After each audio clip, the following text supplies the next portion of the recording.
কোনদিনাখন আমি result announce কৰিম সেই বিষয়ে মই আপোনালোকক স্পষ্টকৈ কম যাতে আপোনালোকৰ মনত কোনো সন্দেহ নাথাকে। পোনপ্ৰথমে মই আপোনালোকক জনাব খুজিছো যে আমাৰ এডিআৰই পৰীক্ষাৰ যি গ্ৰেড 3 আছিল অৰ্থাৎ তৃতীয় বৰ্গৰ যি চাকৰি আছিল সেই চাকৰিৰ ফলাফল আমি 10 অক্টোবৰ তাৰিখে প্ৰকাশ কৰিম। এডিআৰইৰ চতুৰ্থ শ্ৰেণীৰ যি পৰীক্ষা আছিল প্ৰায় 5000 পদ আছিল এই পৰীক্ষাৰ ফলাফল আমি 15 অক্টোবৰ তাৰিখে ঘোষণা কৰিম। স্বাস্থ্য বিভাগৰ বিভিন্ন পৰীক্ষাৰ ফলাফল নন টেকনিক্যাল টেকনিক্যাল স্বাস্থ্য বিভাগৰ আটাইবোৰ পৰীক্ষাৰ ফলাফল আমি 12 অক্টোবৰ তাৰিখৰ আগতে ঘোষণা কৰিম। এলিমেণ্টাৰী প্ৰাথমিক বিদ্যালয়ৰ শিক্ষকৰ নিযুক্তিৰ বাবে আমি যি পৰীক্ষা বা আমি যিটো নিযুক্তিৰ প্ৰক্ৰিয়া আৰম্ভ কৰিছো সেই পৰীক্ষাৰ ফলাফল আমি 15 পৰা 20 অক্টোবৰৰ ভিতৰত প্ৰকাশ কৰিম।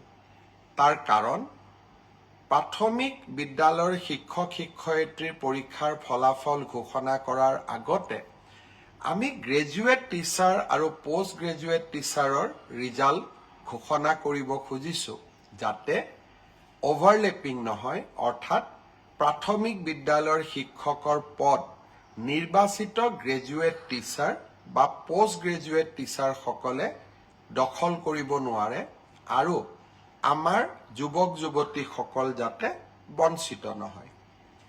গ্ৰেজুৱেট টিচাৰ আৰু পোষ্ট গ্ৰেজুৱেট টিচাৰৰ পৰীক্ষাৰ ফলাফল আমি 15 অক্টোবৰ তাৰিখে ঘোষণা কৰিম। অৰ্থাৎ এই গোটেই পৰীক্ষাৰ ফলাফলসমূহ আমি 20 অক্টোবৰ তাৰিখৰ আগতে আমি ঘোষণা কৰিবলৈ সক্ষম হ'ম। আপোনালোকে এতিয়া সুধিব যে পুলিচৰ পৰীক্ষাৰ ফলাফল আমি কেতিয়া দিম। সাব ইন্সপেক্টৰৰ ৰিজাল্ট বা ফায়াৰ ব্ৰিগেড আদিৰ ৰিজাল্ট আমি 10 অক্টোবৰ তাৰিখে দিম বা তাতকৈ আগতে দিম।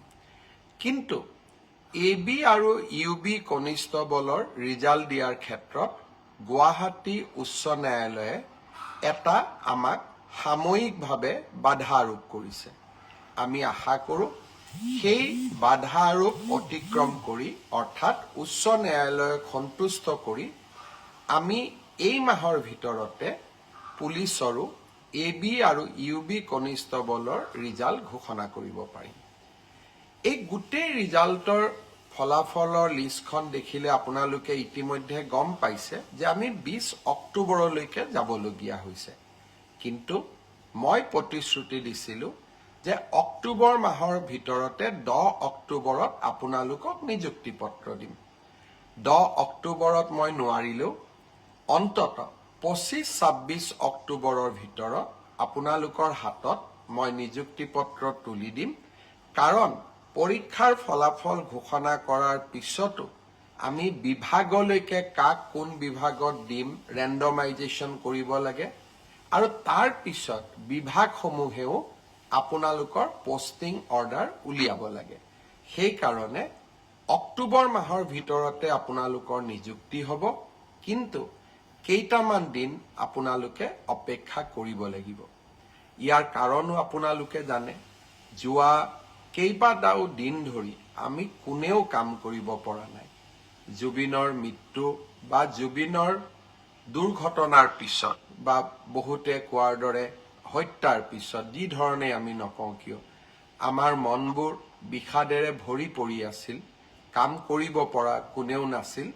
কিন্তু আমি যিহেতু আগুৱাই যাবই লাগিব, সেইবাবে মই আজি আপোনালোকক নিশ্চিতভাৱে কোন পৰীক্ষাৰ কেতিয়া ফলাফল ঘোষণা কৰিব তাক মই জনালো আৰু আপোনালোকে যাতে নৱেম্বৰ মাহতে চাকৰিত যোগদান কৰিব পাৰে তাৰো আমি নিশ্চিতভাৱে ব্যৱস্থা ল'ম।